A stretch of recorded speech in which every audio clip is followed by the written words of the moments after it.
there on the trail. Ton of updates, lots of information to get to you, news. Let's go ahead and jump right in. So what's going on the trail? Well, before we get to the trail, happy Mother's Day. All you mothers that are out there on the trail, out there at home, got sons and daughters out there on the trail, whatever the case may be, happy Mother's Day to all of you. We wouldn't be here without you. And that ain't no lie. So thanks a lot, ladies, and we appreciate all that you do to raise us and bring us up in this world and to allow us the time to get out there on the trail. So who is out there on the trail? Well, Ozoner, he is back on trail. He's done with Maryland, currently in Waynesboro, Pennsylvania, or as we call it, Roxylvania. OG, he has passed the 1,200 mile mark yesterday. Congrats to him on that. Made it to Port Clinton. Sat down in the barber chair and got him a hair trim and possibly a beard trim. I had sent him an email, asked for a before-after shot.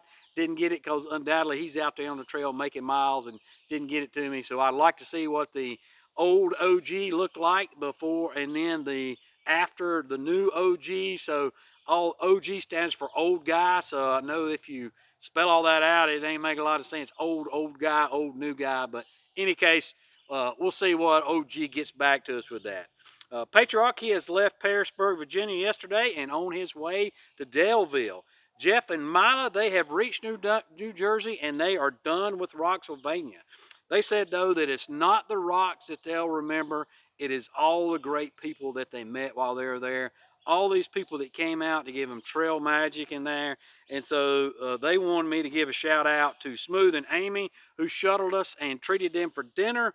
Natalie and John shuttled them, took us to their wonderful home just to feed and take care of us. So that's awesome. Took them off trail, took them to their house, fed them good food. I'm sure they got a nice shower while they were there. Rob and Michelle dropped water for us at Lehigh Gap, where there's no water right on the trail for about 20 miles.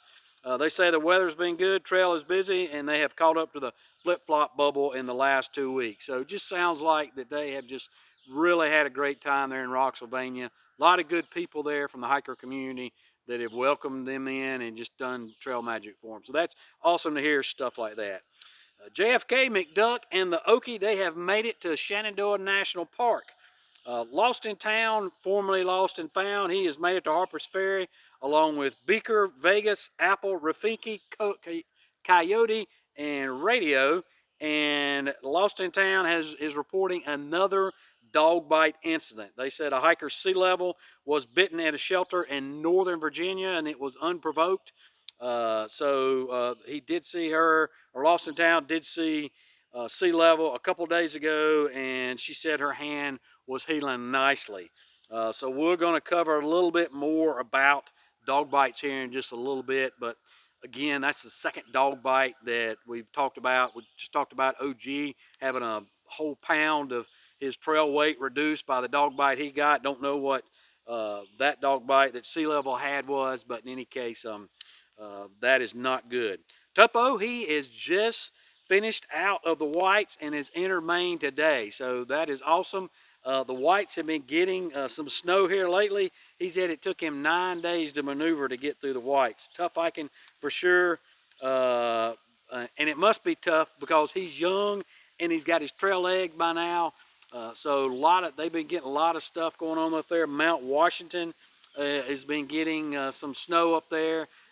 But it's starting to subside now, and hopefully, of course, Mount Washington has gotten snow every year or every month of the year for a long, long time. But I asked him what he plans to do if he gets to Baxter and the Hunt Trail System, which goes up to Culloden, is closed when he gets there.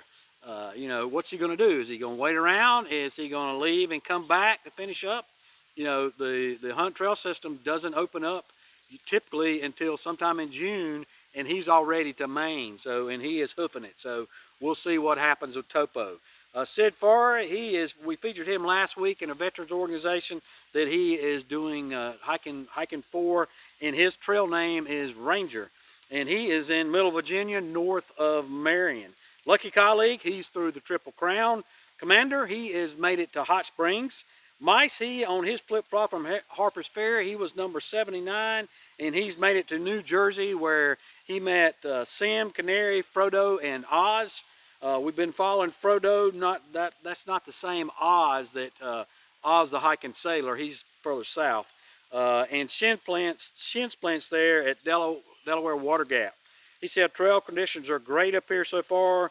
The trees are growing in, starting to provide more shade, so spring's coming in up there. He also mentioned that reliable springs have been fine and seasonal springs are flowing too. So reliable versus seasonal, that's probably some verbiage either from AWOL Guide or the Far Out Guide where they list a spring as, you know, if it's reliable, it means you can get water from it most of the time. Seasonal means you only get it during wet weather.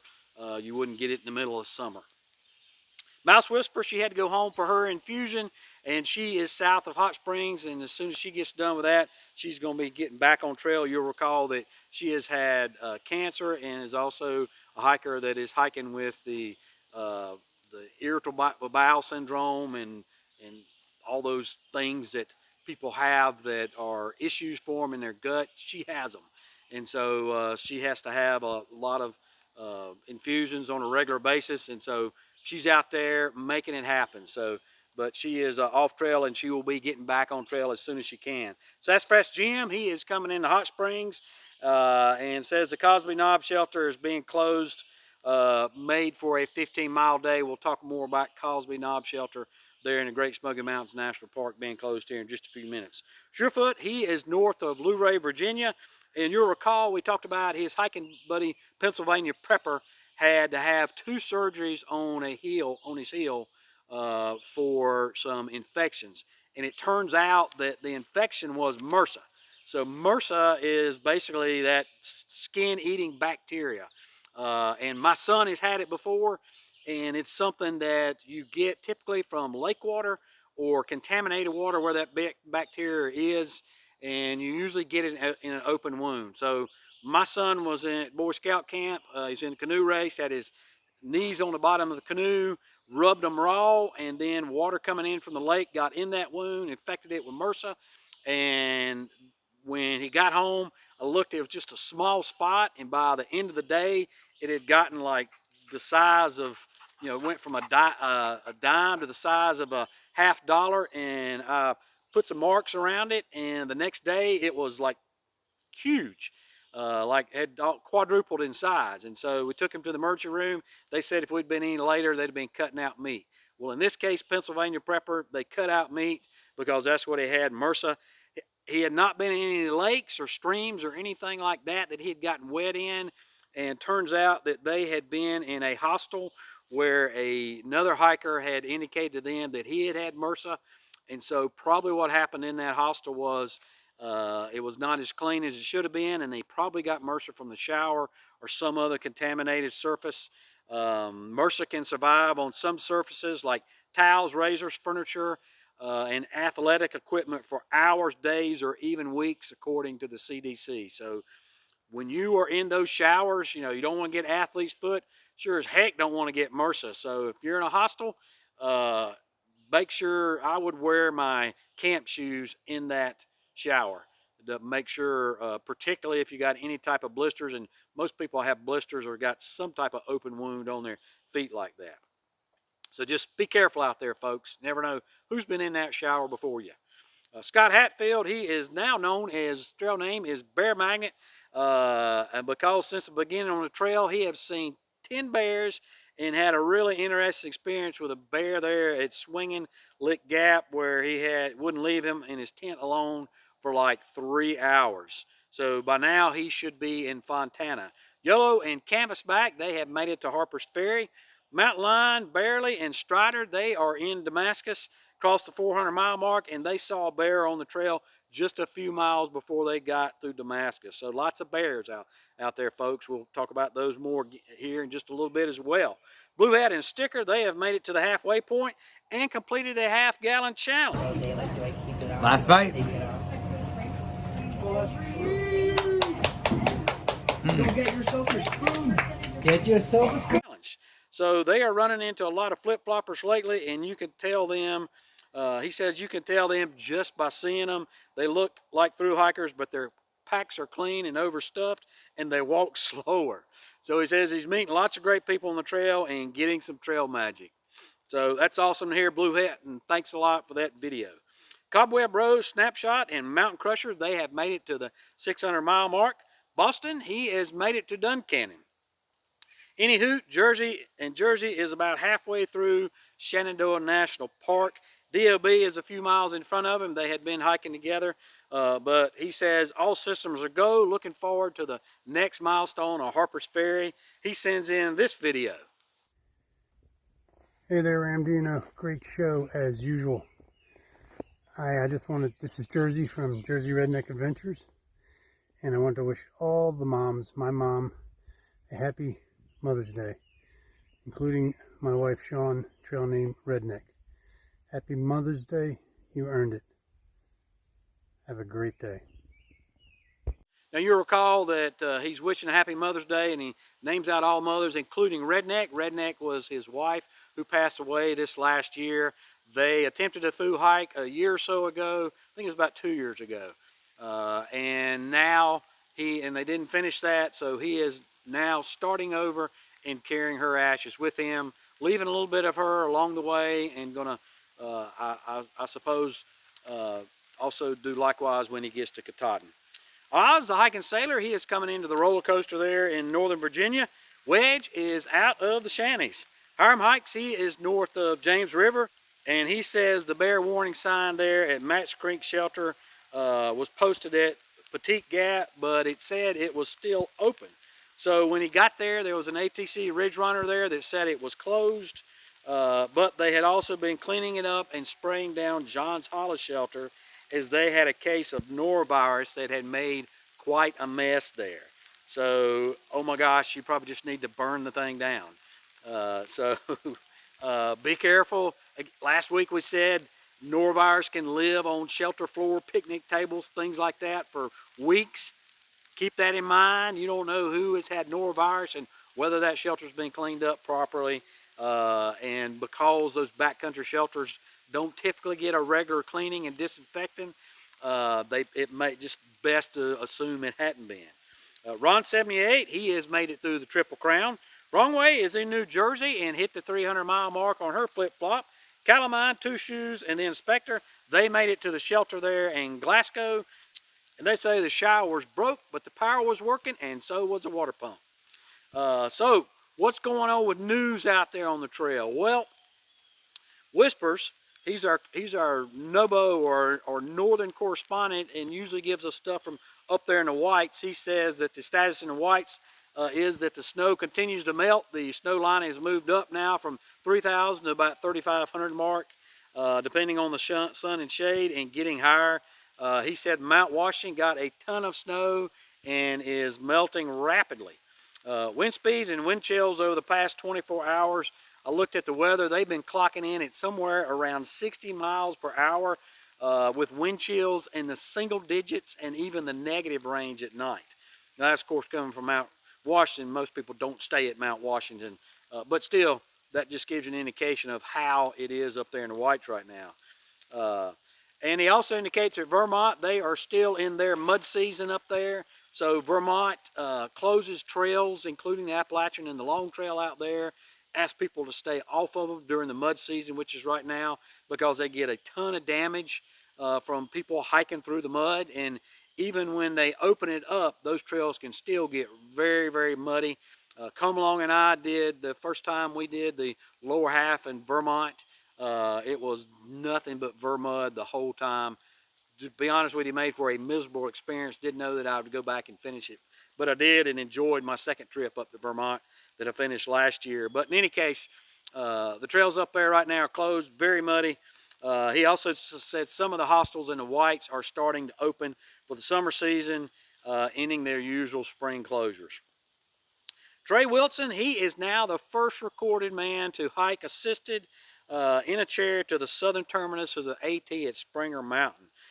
So this happened courtesy of Luke 5 Adventures. So Luke 5 Adventures is a philanthropic group that has these special wheelchairs that they go out there for people that can't hike, and they help them hike Appalachian Trail and other trails as well.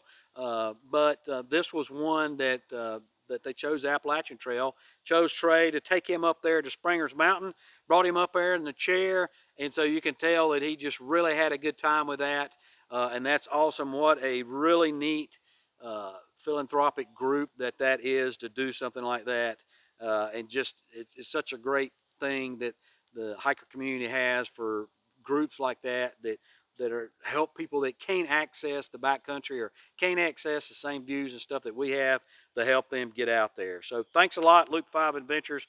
That's awesome to see you up there at Springer, Trey. So latest on bears and bear closures. So we've been talking for weeks, a month or more maybe, about the bear closures been going on, and we continue to get those. So the the Forest Service, which is also the Bear Service, has closed the Appalachian Trail for camping between Tanyard Gap and Deep Gap, which is Nobo miles 281-ish and 288-ish. That includes Rich Mountain and Spring Mountain shelter. So all that's north of Hot Springs there. Tanyard Gap is where the highway, the last main road you cross over there as you come out of town. And so it's right up above that old mill pond. You cross over there, and then you get back in the woods in there. So anyway, that has been closed. Rick Lawrence from Hendersonville, he sends out this video attesting to that as well.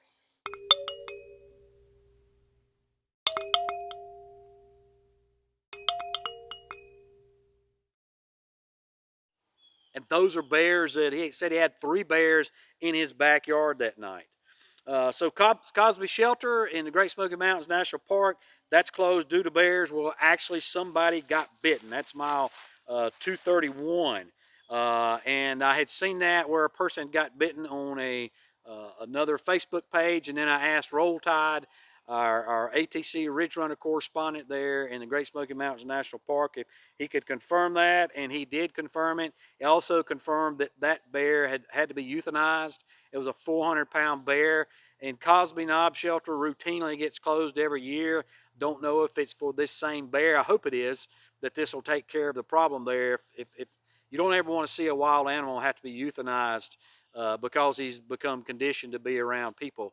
That's very, very unfortunate, because that's actually their environment that we're intruding upon. But in any case, if somebody gets bitten like that, then they are.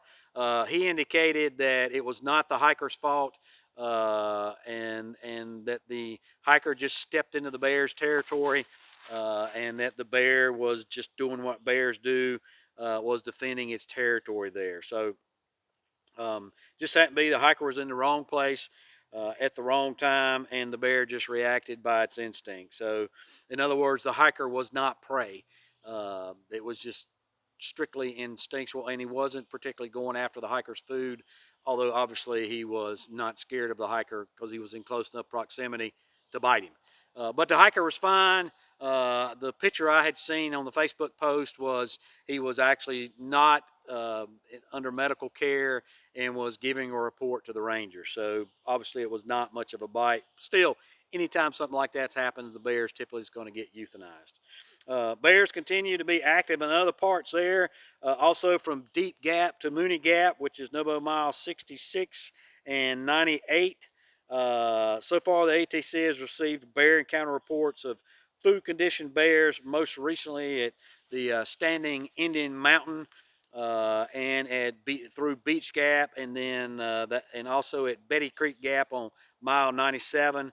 That's around Standing Indian Mountain there in Betty Creek Gap. So the bears defeated a PCT style hang. So that's better than the hang that people do where they just, I don't know what you call it, the dumb hang, where they just throw their rope cord around a limb and just tie it off the tree next to it, and bears just, they know to swipe that, and the bag comes down.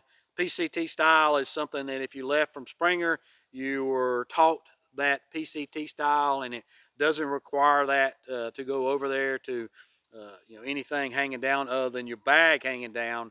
But bears have defeated that hanging method as well, and then also they also at that same campground there, Standing Indian Mountain and Betty Creek Gap, they also tore through some earth sack bags So we talked a few updates ago about that the National Forest Service is now requiring everybody to hang their bags. The only time you don't have to hang something that's got food and smelly stuff in it is if you have a bear canister or a bear vault. Otherwise, even if it's in an earth sack, you have to hang it. And then there's also a camp enclosure that's far out showing from Snowbird VOR there, which is that weird alien shaped looking flying saucer thing that's actually an aircraft navigational beacon. Back from the old days, but they still use them for emergencies, and it's still active. So from that point there up to the trail north of Max Patch, all that's closed to camping because of bear activity. And of course, Max Patch is closed due to human activity and humans trashing the place and just making a real mess out of it. So that's closed for the next couple of years. But also now it's also closed for bear activity. So a little bit more about the dog bites, and particularly about rabies out there. So, you know, OG is from my hometown, and I know OG. Our kids played soccer together. We both served in the local soccer organization together, and so know him just where I live is a small town. So we know each other. So been interested to follow him and him to send me in updates and everything. But when I found out he got bit, I got really concerned about rabies. And so, you know, I asked him, hey, did you get tested for rabies? And what did the doctor tell you about rabies? And never really got an answer about that. Maybe he doesn't want to answer that, and I wouldn't blame him. But rabies is no joke, because if you contract rabies, it is 100% fatal. If you wait too long. Now, certainly you can get treatment for it at a certain point, but at a certain point it overwhelms your body and your brain mainly, and it is fatal. So the CDC says if you were bitten by a cat, dog, or ferret that appeared healthy, I don't know why they eliminate possums and everything else and raccoons, and I'm sure they don't eliminate those, but this is what the verbiage says on the CDC site. If you were bitten by a cat, dog, or ferret that appeared healthy at the time you were bitten, it can be confined by its owner for 10 days and observed, then no anti-rabies prophylaxis is needed. So in other words, the dog, and it doesn't say that as long as it's been vaccinated, no treatment is necessary, and that's what prophylaxis means. Is rabies prophylaxis means rabies treatment, shots, very painful and expensive shots. It doesn't say that if the dog had a tag, it's okay if it's been treated. It says that it needs to be confined by its owner for 10 days and observed. I know when I had, my daughter was bitten by my neighbor's cat. We called the cat's vet, and the cat's vet said, yes, it's been vaccinated, and yes, it needs to be confined for 10 days, because after 10 days, if it doesn't show signs of rabies, then they consider it doesn't have rabies. So no person in the United States, according to the CDC, has ever contracted rabies from a dog, cat, or ferret held in quarantine for 10 days. So in other words, again, 10 days is the gestation period that they would expect. In other words, if the animal just got bit by rabies, had the rabies in it, and then bit you, then presumably it would take 10 days for it to manifest itself in that animal. If it doesn't do it, then it didn't have rabies, and therefore you didn't get rabies from that animal. But the only way to know is by quarantining the dog, or by cutting out brain or dog, cat, or ferret.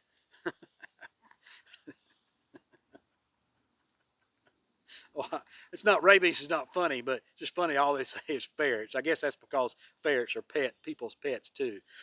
Anyway, cut out brain tissue, meaning you have to kill the animal, euthanize the animal, and cut its head off. Here in North Carolina, you cut its head off and send it to Raleigh for pathology and look at its brain tissue.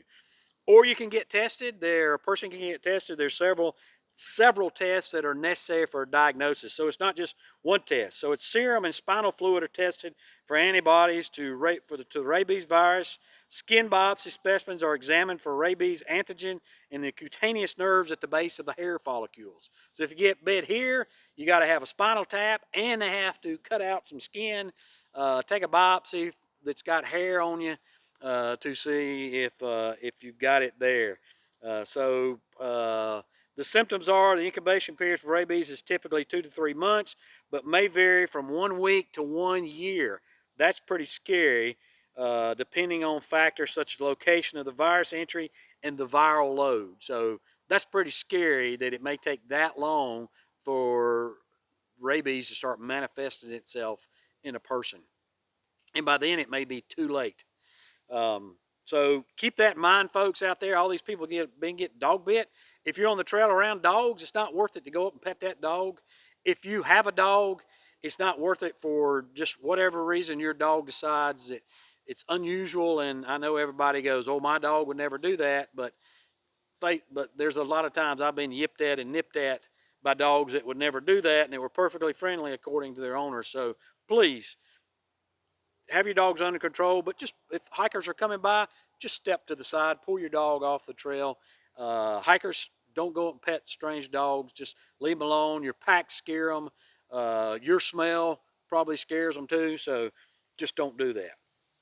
Speaking of bad smells out there, norovirus is still on the trail. So I had reports from some folks that it was in a hostel in Irwin. Not going to mention the name of the hostel that it was in down there. There are several, but in any case, that it was there, and that people that had stayed in the hostel, they came down with it several days later on trail after leaving it.